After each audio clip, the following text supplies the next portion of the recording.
I am proud of my country's heritage. We're living on freedom soil. Brave men have gone before me here, unafraid to pray and toil.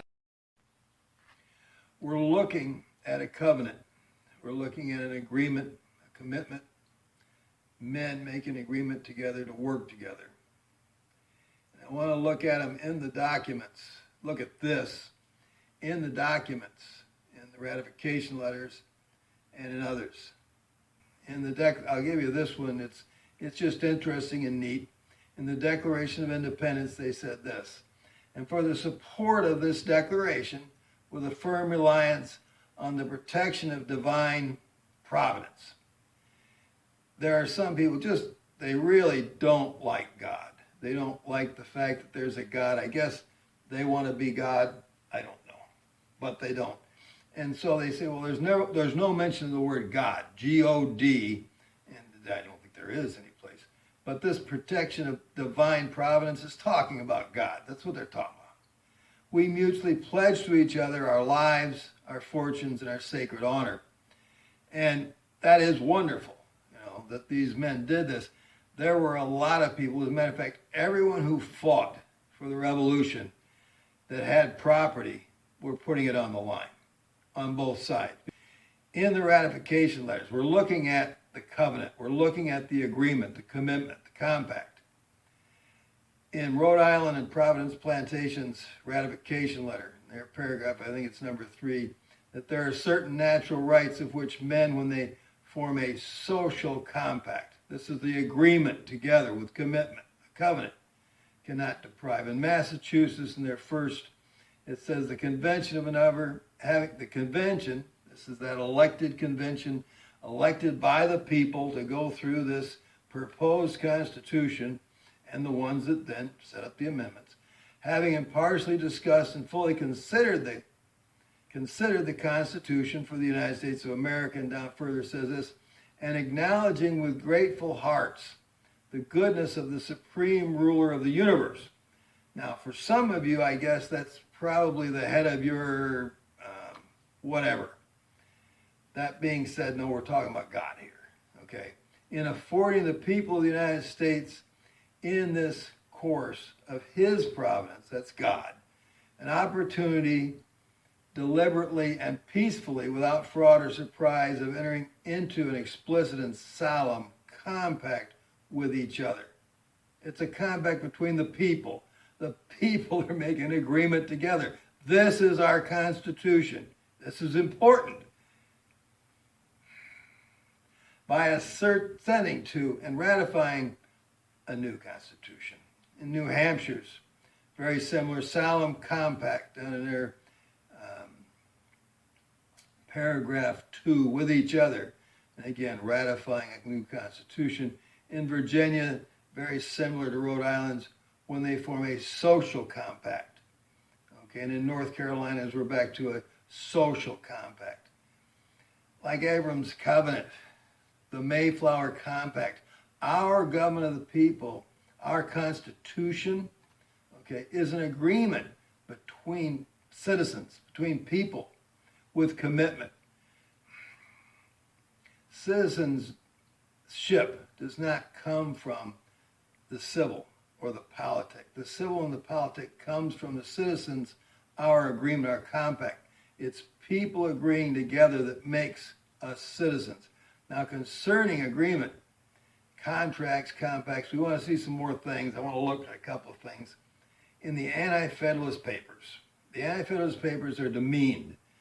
They're made lesser than the Federalist Papers, said by some to be written by naysayers. They're not. The Federalist Papers should be called the Nationalist Papers. The writers, 3 men, wanted a more central government, and they were written to get people to accept the Constitution as is, without the amendments, without the 9th and 10th Amendment, without the introduction of the Bill of Rights. That's what they were trying to do. The Anti-Federalist Papers were better be called the Federalist Papers. In the number 85 Anti-Federalist, if you read through that, there's some really good stuff in that document. But he says this, if men were about to enter into a contract, okay, contract's an agreement, it's a promise between people, respecting their private concerns. He's talking about business here. It'd be highly absurd in them to sign and seal an instrument containing stipulations which are contrary to their interests and wishes, under the expectation that the parties, after execution, would make alterations agreeable to their desires. Okay? They would insist upon the exceptional clauses being altered before they would ratify the contract. Okay, number 85. They did this in the ratification letters. Okay, and again, hopefully at this point you come to the point you realize the ratification letters are where we got our Constitution. They fixed the problems of the proposed Constitution, and it was the people and their elected representatives, over 1,300 of them, that actually did this. Paragraph 3, in the convention do in the name and behalf of the people of this Commonwealth and join upon their representatives in Congress. This is the people they elect to represent them. And this was the big deal. Representation, there's no word democracy in any of the documents at all. If you go through the notes of what they talked about in the Constitutional Convention, once in a while it's mentioned, but what they're talking about there is elected representative versus appointed representatives. That's what they mean by democracy. There are few mentions of a republic. Few. I think when I went through of all the documents, the ratification letters, the Constitution, and the Declaration of Independence, 110 uses of some form of representation. The really big thing to them was representation.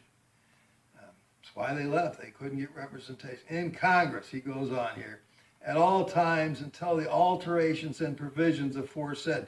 These are the amendments that they're asking for. Okay? We're going to tell our representatives, the people we vote to represent us, have not been considered agreeably to the 5th article. Again, that's how you change the Constitution. We've done it 17 times. Don't tell me we can't do it. We've done it 17 times. People don't want to use the 5th article. They just want to basically usurp all the power and do what they want to do. We're going to get into that somewhat. You already see it. Of the said Constitution to exert all their influence and use all reasonable and legal methods to obtain a ratification of the said alterations. That's the proposed amendments which we got. That's our first 10 amendments in such manner as provided in the articles. They wanted those amendments. It's what fixed the whole thing. It's an agreement of people. It's what we're talking about here in Galatians in the Bible. In chapter 3, verse 15, brethren, I speak after the manner of men. Galatians chapter 3, verse 15, brethren, I speak after the manner of men. I'm talking about 5 senses thing here. We're not talking about spiritual. Though it be a man's covenant. Okay, now this is an agreement. You could call it a contract here, but they're a little more serious about this. It's a contract with teeth because basically it's like a blood oath. A man's covenant, yet if it be confirmed, that means it's publicly confirmed. It's solemn. It becomes supreme, the master.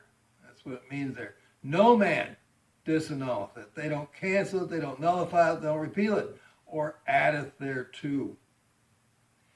This is our Constitution, our Constitution. It's our covenant, our compact. No man disannulleth, cancels, nullifies, or addeth. No place, and we'll go through this in detail, no place has the restriction of the 9th and 10th Amendments, okay, been repealed in any way. No man, no woman, no group, no Congress, no president, no judge, no group of judges, no department of government, no group of states or people has the authority, right, or in any way ability to add to, okay, or take away except by the 5th article. Okay, then that's where we have the states either will elect representatives or they'll use their already elected representatives look at an amendment, say yes or no, and then when 3/4 of the states agree, that's the people. That way you know you've got the people. You don't have to have a dictator say this is what's best for you. And then, that hasn't happened. Just so you know, we have not had that happen that we've taken away from the 9th and 10th Amendments. You can say, well, right, okay. We just can't keep the restrictions today in this world. We got hydrogen bombs, terrorists, murderers, global warming, cooling change, whatever you want. Pandemics, market failures. We're afraid. We're afraid we need an unrestricted government, even a world unrestricted government. Okay? An unrestricted government can't be worse than those terrors that just make us afraid. We're going to go through the arguments, and we're going to see that no, it's not okay that we're not keeping it. And we'll see that our Constitution is as valid today as it's ever been.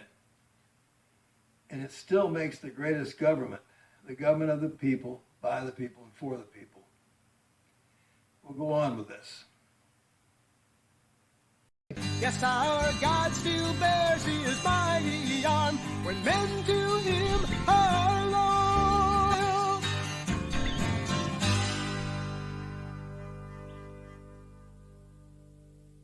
Yes, our God still bears his mighty arm when men to him are loyal.